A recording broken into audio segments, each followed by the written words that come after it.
누가복음 15장 29절에서 32절입니다.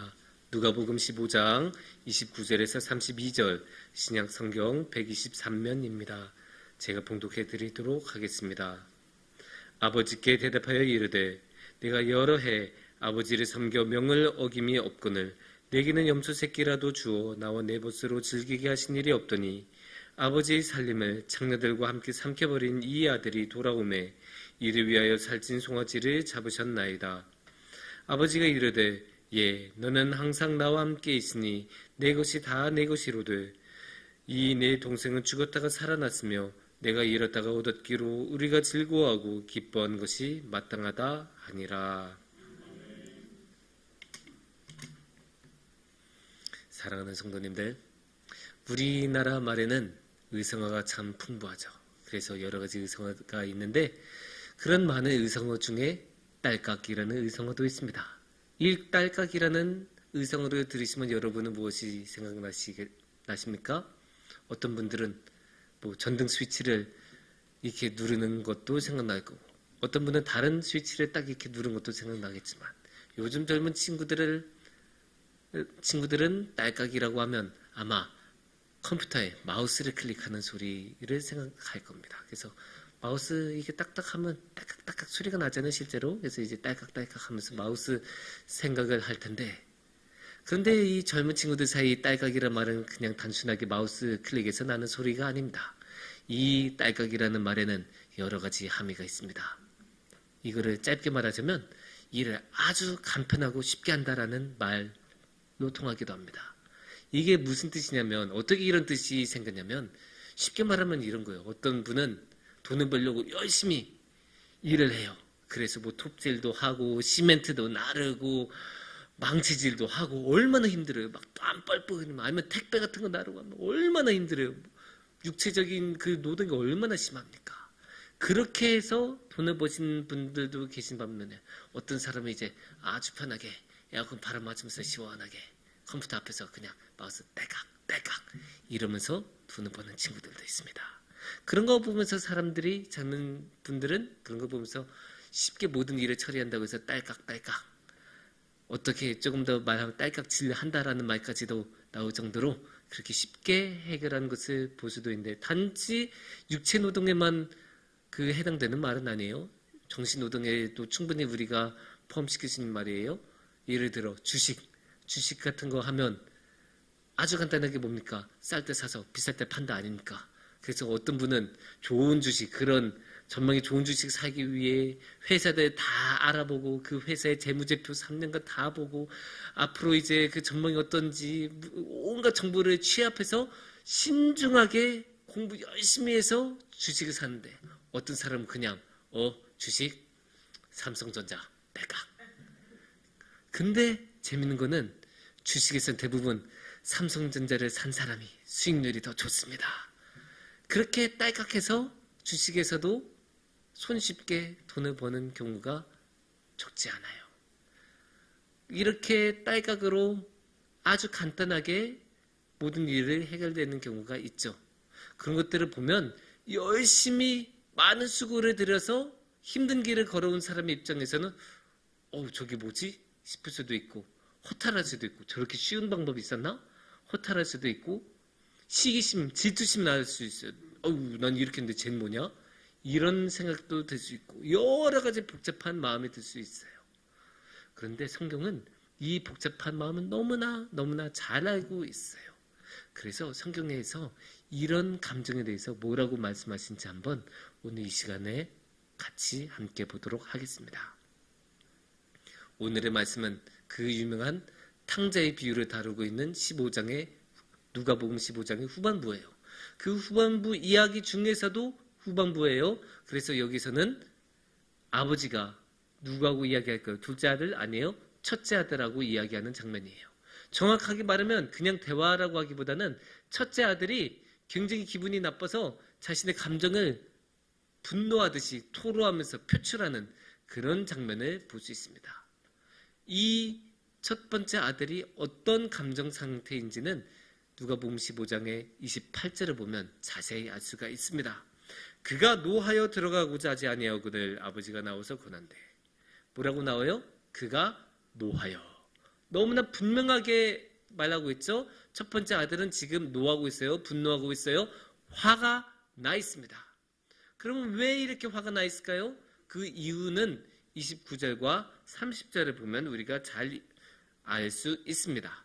아버지께 대답하여 이르되 내가 여러 해 아버지를 섬겨 명을 어김이 없거늘 내게는 염소 새끼라도 주어 나와 내 보스로 지키게 하신 일이 없더니 아버지의 살림을 창녀와 함께 삼켜버린 이 아들이 돌아오매 이를 위하여 살찐 송아지를 잡으셨나이다. 여기서 이제 아들은 자신이 지금까지 어떻게 일을 해왔고 어떤 대우를 받아왔는지 이야기를 하고 있죠. 아버지, 저 지금까지 정말 성실하게 일해왔어요. 아버지께서 시킨 일 안 한 적 없어요. 저 정말로 다 하고 성심성의껏 일했어요. 근데 아버지는 저한테 염소 한 마리 안 주시지 않았습니까? 염소 한 마리 먹는 것도 허락 안 해주셨는데, 아니 둘째 쟤한테는 뭡니까? 쟤 뭐 했던 애요? 아니 아버지한테 유산 달라고 해서 먼저 갔던 애 아니에요. 그래서 그 친구가 어떻게 했어요? 그 재산 다 창녀들한테 버리고 술 먹으면서 버리고 다 그렇게 가서 탕진한 친구인데, 그런데 그 친구한테는 소를 주십니까? 너무한 거 아니에요? 이렇게 지금 말하고 있는 거예요. 지금 여기서 이제 몇 가지 관점이 있죠. 첫 번째는 동등하지 않은 거예요. 나는 염소도 안 주셨는데 쟤는 소를 줬다. 이게 가장 근본적인 그 상황이죠. 왜 나하고 동생하고 똑같이 동일선상에서 같은 기준을 적용하지 않느냐? 아니 쟤도 소를 줬으면 나도 소를 줘야 되고, 나한테 염소를 안 줬으면 쟤도 염소를 먹으면 안 되는 것일 텐데 왜 다르게 하시냐? 지금 이렇게 첫 번째로 토로한 거예요. 근데 이 불공평함이 더 심하대요. 왜? 첫째 아들은 나는 성실하게 일하는 사람이었고 저 둘째 아들은 굉장히 불성실한 사람이었기 때문에, 그러니까 우리가 일반적인 관점에서 봤을 때도 성실한 사람한테는 상을 주고 불성실한 사람한테는 벌을 주는 게 당연한 것 아닙니까? 벌까지는 아니어도 최소한 상을 덜 주는 게 당연한 것 아닙니까? 그게 우리가 일반적인 상식으로 일반적인 관점으로 당연히 생각하는 건데 그것도 지금 헝클어졌어요. 근데 여기서 마지막으로 한 가지가 더 있죠. 나는 이렇게 힘들게 일해도 아버지께서 전혀 도와주시지 않는데 쟤는 아무것도 안 하고 놀기만 하고 노는 걸 넘어서 가사를 완전히 탕진하고 왔는데도 아버지께서 송아지를 주신다. 그러니까 나는 이렇게 힘든 게 일했는데도 아무것도 안 해주신데 쟤는 저렇게 쉽게 모든 것을 해주십니까? 그런 말이죠. 나는 너무나 힘든 길을 걸은 사람, 쟤는 너무나 쉬운 길을 걸은 사람. 여기서 이제 불공평함이 나타난다는 거예요. 그 불공평함이 이렇게 3단계로 심화가 되니까 이 첫째 아들이 굉장한 불만을 가지고 있는 겁니다. 그 불만을 엄청나게 토로하고 있는 거예요. 그런데 이 분노가 너무나 강할 수밖에 없던 거는 제가 이 성경 오늘의 본문의 말씀 앞뒤 맥락에 읽어보면 너무나 당연한 것 같아요. 이 첫째 아들은 이렇게 화낼 수밖에 없어요. 왜냐? 우리가 25절과 26절을 함께 보겠습니다. 맏아들은 밭에 있다가 돌아와 집에 가까이 왔을 때 풍악과 춤추는 소리를 듣고 한 종을 불러 이 무슨 일인가 물은대. 그러니까 어떤 장면이냐면 열심히 밭에서 일했어요. 열심히 밭에서 일하고 이제 오늘의 일 다 끝마치고 이제 뭐 정리하고 이제 힘들게 이렇게 돌아오는데 딱 보니까 뭔가 잔치가 있어요. 붕작붕작 막 음악이 들리고 사람들 막 웃음소리 들리고 막 사람들 많이 모이고 해서 저거 뭐지? 오늘 무슨 날 없었는데? 오늘 뭐 모이기로 한 건데? 그러니까 여기 종이 뭐 걸어가니까 야야야 너 일로 와봐. 야 오늘 우리 집에 무슨 일 있어? 아 둘째 도련님이 돌아오셨어요. 그래서 큰 잔치를 열었습니다. 정말? 그 둘째가 왔다고? 예, 셋내가 이 두 눈으로 봤는데요. 이렇게 그래서 잔치를 열었다고? 예, 그래서 지금 큰 잔치 열었습니다. 첫째 도련님도 어서 빨리 가서 드세요. 이렇게 말하고 또 종이 이제 가는 거예요. 근데 이런 상황이면 저라도 서운할 것 같아요. 왜냐? 잔치 열 수 있죠. 둘째가 왔다고 잔치를 열 수 있죠. 아니 근데 잔치를 열었으면 자신한테도 연락을 줘야 되는 것 아닙니까? 나는 가족 아니에요? 첫째는 가족 아닙니까? 아니 다 잔치 열고 다 치킨 먹고 다 피자 먹고 다 놀고 있는데 자기는 안 불러줘요? 자기는 그냥 끝까지 일하라고 시키고 자기들은 먹고 마시고 그럼 당연히 화나지 않겠습니까? 그것도 자기 누구예요? 첫째 아니에요. 장자네요. 장자. 장자가 뭡니까? 이 집안을 다 앞으로 장차 이끌 사람인데 이 집에 무슨 일이 일어난지 알지도 못하고 나중에 종 이렇게 지나가는 그 종한테 들어야 돼요. 얼마나 기분이 나빠요. 아니 자기들끼리 잔치를 시작할 수 있어요. 근데 그러면 최소한 누가 한 명을 보내서 데리러도 왔어야죠. 데리러 와서 첫째 조르님 지금 잔치가 시작됐으니 어서 가시죠. 이렇게라도 했으면 덜 서운했을 것 같은데 그런 것도 없이 이 다 하게 놔두고 집에 왔는데 갑자기 자기끼리 다 밥 먹고 놀고 있고 지금 이 다 끝나고 왔으니까 어떻게 됐을까요? 분명히 음식도 다 식었고 한 3분의 2쯤 다 먹었을 거고 제일 좋은 술도 다 마셨을 거고 다 그렇게 막 고주망태에 대해서 놀고 있을 텐데 그런 모습 보면 당연히 화나죠. 그것도 왜 잔치를 열었습니까? 저 줄 때 때문에 연 것 아니에요. 모든 것을 다 창녀한테 가사를 탕진한 그 둘째 때문에 아니 나한테는 염소 하나 안 주면서 이런 마음이 당연히 들 수밖에 없죠.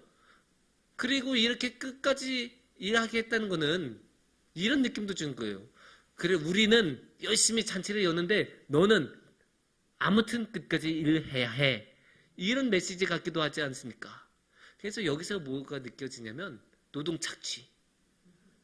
이게 그냥 웃음으로 노동착취라고 말씀을 드렸지만 실제로 옛날에 있었던 일이에요. 많이 있었던 일이에요. 옛날에 아버지 세대가 유산을 빌미로 그 아들들을 그렇게 노동착취했던 적이 굉장히 많아요. 그러니까 지금은 우리가 가족이라고 생각하면 아들을 굉장히 아끼고 딸을 굉장히 아끼고 자녀를 굉장히 아끼면서 같이 살아가는 공동체잖아요. 근데 옛날에는 그 가족 공동체가 대가족이다 보니까 아들들은 다 노동력이었어요. 물론 딸들도 다 노동력이었죠. 그래서 무조건 다 노동하는 거였는데 어떻게 노동을 시키냐? 게으름 피울 수도 있잖아요. 그러면 그래? 너 아웃이야. 너 유산 없어. 이렇게 해서 그 유산을 빌미로 휘두르고 유산을 빌미로 노동 착취하고 그런 경우가 굉장히 많았어요. 그거 우리가 구약 성경에서도 볼 수 있거든요. 어디서 볼 수 있냐? 야곱 어디일까요? 창세기 31장 41절을 우리가 같이 보겠습니다. 내가 외삼촌의 집에 있는 이 20년 동안 외삼촌의 두 딸을 위하여 14년, 외삼촌의 양딸을 위하여 6년을 외삼촌에게 봉사하였거니와 외삼촌께서 내 품삯을 10번이나 바꾸셨으며. 이게 야곱이 지금 그 라반하고 마지막 만났을 때 이제 하는 말인데 여기서 몇 년 동안 일했다고 해요? 20년. 20년을 일했어요. 근데 20년 동안 어떻게 했다고 해요? 품삯을 10번 바꿨대요. 그 10번 바꿔서 계속 이렇게 우상향해서 임금이 높아졌겠습니까? 그럴 리가 없죠. 그러면 지금 야곱이 이렇게 서운한 마음을 가지고 이야기했겠습니까? 10번 동안 그 품삯을 올려줬으면 아유 감사합니다 하고 나왔겠죠. 근데 그게 아니라 10번을 바꿨다. 당연히 이번에 뭐 우리 사정이 안 좋은데 하면서 매번 줄였겠죠. 매번 줄이니까 지금 야곱이 이렇게 화난 상태에서 말을 하는 건데 그러니까 쉽게 말하면 20년 동안 제대로 뭐 최저임금도 못 받으면서 일했다라고 생각하면 요즘식으로 이해하기 아주 쉬운 그런 구절이에요. 이런 식으로 옛날에는 유산을 가지고 이렇게 휘두르고 노동 착취하고 강요하는 경우가 아주 많았어요. 그런 면에서 보면 이 첫째 아들의 분노, 이 첫째 아들의 이 감정 상태가 굉장히 정당하게 보이기도 하고 너무나 이해할 만한 그런 분노라고 말을 할 수가 있습니다. 하지만 이 첫째 아들이 생각하지 못하고 있는 것, 생각하고 있지 않는 것이 두 가지가 있어요. 첫 번째로는 관계를 생각하고 있지 않습니다. 아무리 이 둘째 아들이 미웠어도 동생 아닙니까? 물론 둘째 아들이 나가면서 의절을 했을지도 몰라요. 근데 아무리 의절했어도 돌아오면 그래도 그래도 동생 아닙니까?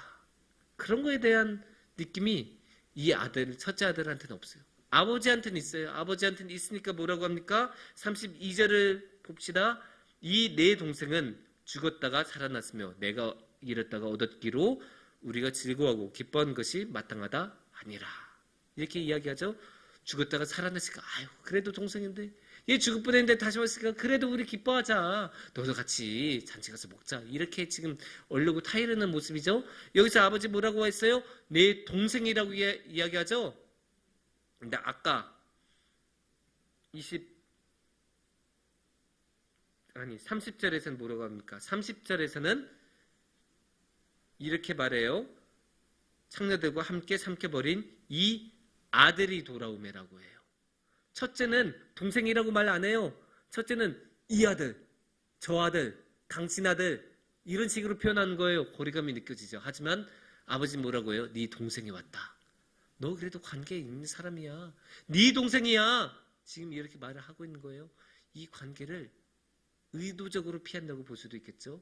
의도적으로 피하든 잊어버리든 외면하든 지금 첫째 아들은 동생이란 거에 대해서 전혀 생각을 안 하고 있으니까 돈만 보고 있으니까 자신이 받지 못한 것에 대해서만 생각하고 있으니까 이런 억울한 감정이 들고 있는 거예요.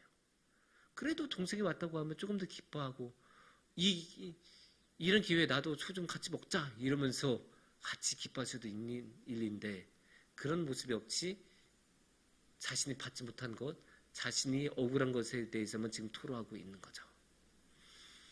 두 번째로 이 첫 번째 아들이 간구하는 것은 과연 이 첫째 아들만 힘든 길을 걷고 이 첫째 아들만 수고한 것이겠습니까? 우리 다 힘들어 이런 말을 하자는 게 아니에요. 그런 게 아니라 첫째 아들이 수고한 거 맞아요. 첫째 아들이 일 많이 하고 첫째 아들이 성실히 일했었고 첫째 아들이 많은 힘을 들였던 건 맞아요. 하지만 이 첫째 아들의 모든 노동은 다 아버지의 수고 위에서 했던 것들이에요. 그거를 우리가 어디서 간접적으로 느낄 수 있냐면 31절에서 볼 수 있습니다. 아버지가 이르되 예 너는 항상 나와 함께 있으니 내 것이 다 내 것이로되. 아버지가 다 내 것은 네 것이다 라고 말하면서 네가 나와 함께 있으면서 이 모든 것을 다 나와 함께 있으니까 내 것을 네 것처럼 네가 다 누릴 수 있다라고 말을 하는 거예요. 그러니까 이 첫째 아들은 그냥 모든 것을 완전 맨땅에 헤딩하면서 처음부터 다 시작한 게 아니에요. 다 아버지가 만들어 놓은 그 바탕 위에서, 아버지가 만들어 놓은 그 인프라 위에서, 아버지의 인맥 위에서, 아버지의 재산 위에서 모든 것을 시작했다는 거죠. 이거를 지금 잊어버린 거예요. 그러니까 첫째 아들이 둘째 아들 보면서 너 왜 그렇게 딸깍하냐 라고 말을 하면 똑같이 아버지도 첫째 아들 보고 너도 딸깍하고 있어 라고 말을 할 수 있는 거예요. 그만큼 첫째 아들도 자신도 누군가의 도움을 받아서 한 것을 잊어버리고 있고 누군가에 비하면 자신도 사실 그렇게 큰 수고가 아닐 수 있는데 잊어버리고 있는 거예요. 만약에 그것을 알았으면 거기에 대한 생각이 미쳤으면 이런 식으로 분노하지는 않았겠죠. 그래도 조금 더 정제된 상태로 그래도 조금 더 조절하는 상태로 분노를 했겠죠. 최소한 잔치 같이 다 먹고 즐기고 다 끝난 다음에 아버지 그래도 저도 염소 정도는 주시지 않습니까? 되는 것 아닙니까? 그 정도로 이렇게 겸손하게 존중하면서 말하겠죠. 아예 그렇게 잔치도 참여하지 않을 정도로 그런 모습은 보이지 않았을 겁니다. 여기서 우리가 우리의 삶에서도 생각해야 되는 모습들이 있어요. 우리 삶에 비춰서도 우리도 이렇게 첫째 아들처럼 화내고 불평한 경우가 많기 때문이에요. 아니 쟤는 저렇게 쉽게 하는데 쟤는 저렇게 딸깍으로 모든 걸 해결하는데 왜 내 인생은 이렇게 힘듭니까? 왜 나는 이렇게 많은 일을 해야 됩니까? 왜 나만 이럽니까? 그렇게 불만을 갖고 불평한 경우 우리도 많지 않습니까? 우리가 입으로는 그런 불평하지 않아도 머릿속에서 마음속에서 그런 경우 많지 않습니까? 물론 정말로 너무나 힘든 경우도 있지만 그렇게 힘들어서 아유 주님 너무 힘들어요 라고 말하는 것하고 아니 쟤는 이하고 말하는 것하고 분명히 달라요. 분명히 다르거든요. 그런데 그럴 때마다 우리는 생각해야 돼요. 우리도 예수님에 비하면 딸깍이에요. 우리 인생도 예수님에 비하면 완전 딸깍 인생이에요. 우리가 정말로 하나님 앞에서 우리 죄를 없애기 위해서 노동을 해야 한다고 생각해봐요. 예를 들어 우리의 죄를 하나당 1kg라고 치고 그 1kg를 다 옮겨야 우리의 죄가 다 없어진다라고 치면 우리 몇 킬로나 옮겨야 되겠습니까? 우리 인생에 통틀어서 몇 천 톤은 되지 않겠습니까? 그거 어떻게 옮깁니까? 우리 노동으로는 못해요. 우리 능력으로는 안 돼요. 근데 우리 그럼에도 불구하고 천국 갈 수 있고 그럼에도 불구하고 우리 구원 받잖아요. 왜? 예수님이 해주셨으니까. 예수님이 우리 죄를 옮겨주셨으니까. 예수님이 우리 대신에 십자가를 지어주셨으니까. 그러니까 우리가 천국 갈 수 있는 거고 그러니까 우리가 구원 받을 수 있는 거예요. 예수님이 우리 곁에 와주셨으니까. 우리가 어떻게 하나님 만나요? 우리는 하나님 절대 만날 수 없어요. 우리는 하나님 보지도 못해요. 우리는 죄가 너무 많아서 하나님 앞에 감히 나아가지도 못해요. 하지만 우리가 어떻게 하나님 만날 수 있어요? 예수님이 우리에 와주시니까. 예수님이 십자가를 가지고 우리에게 와주시니까 우리가 예수님을 만날 수 있고 예수님을 통해서 우리가 하나님을 볼 수 있고 예수님을 통해 우리가 하나님의 구원을 누릴 수 있어요. 그런 거 보면 우리 인생 완전 딸깍이에요. 우리 한 거 아무것도 없어요. 우리의 공로 뭐가 있어요? 우리가 예수님이 십자가 지신데 뭐 하나라도 우리가 해드린 게 있습니까? 없어요. 우리는 완전 공짜로 구원을 얻은 사람들이고 예수님께서 다 해주셨어요. 그런 거 생각하면 우리의 인생도 딸깍 인생입니다. 사랑하는 성도님들, 우리가 살다 보면 힘들 때가 있죠. 힘들 때가 많죠. 그러면 그렇게 힘들 때는 마음도 너무나 힘들다 보니까 평소에는 그냥 넓은 마음으로 다 넘어갈 것도 넘어가지 못하고 평소에는 그냥 감사하면서 살 만한 그런 상황도 불평하기 시작하고 그렇게 불평하기 시작하면 남들하고 비교하기 시작하고 남들하고 비교하면서 왜 쟤는 저렇게 많은 복을 받았는데 왜 쟤는 저렇게 쉽게 가는데 이런 식으로 화를 내기 시작하죠. 하지만 그럴 필요 없어요. 남들에 비하면 그렇게 보일 수는 있지만 예수님에 비하면 우리의 인생 아무것도 아니에요. 예수님에 비하면 우리 인생 너무나 쉽게 산 인생이고 예수님에 비하면 우리의 삶 완전 딸깍 인생이에요. 그래서 우리가 그렇게 딸깍 한 번으로 구원을 받을 수 있도록 허락해 주신 우리 주님께 감사하면서 나아갔으면 좋겠어요. 특히 지금은 사순절이지 않습니까? 예수님께서 우리 곁에 와주신 것을 기억하는 그 시간, 예수님께서 우리를 그 모든 죄를 없애주신 것을 기억하는 그 시간, 우리 대신에 그 모든 죄를 짊어지셨던 것을 기억하는 그 시간이니까 우리가 더욱더 주님께 감사하며 주님을 기억하며 주님과 함께하는 그러한 사순절이 되기를 축원합니다. 함께 기도하겠습니다.